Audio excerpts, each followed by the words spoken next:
U.S. tariffs imposed on Mexico now on pause for a month after a conversation between Mexican President Claudia Sheinbaum and President Trump, in which they say a series of agreements were reached on security and trade. Sheinbaum says Mexico will reinforce the border with 10,000 National Guard troops to prevent drug trafficking, and the U.S. is working to prevent the trafficking of high-powered weapons to Mexico.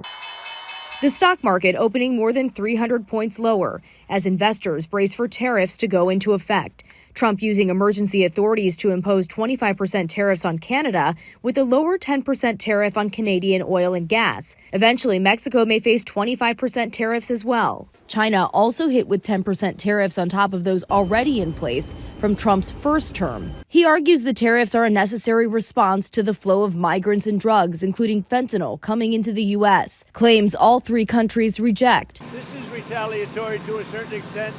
Millions of people flowed into our country through Mexico and Canada, and we're not going to allow that. Over the weekend, Canada announcing its own 25% tariffs on more than $100 billion in U.S. imports. The actions taken today by the White House split us apart instead of bringing us together. Trump campaigns on a promise to lower prices for Americans, but economists warn this could have the opposite effect. Fresh fruits and vegetables from Mexico, to maple syrup and vehicles from Canada, to consumer electronics and toys from China, and lots of stuff in between. 47% of all imported vegetables come from Mexico and Canada, 91% of avocados, and about 87% of tomatoes from Mexico.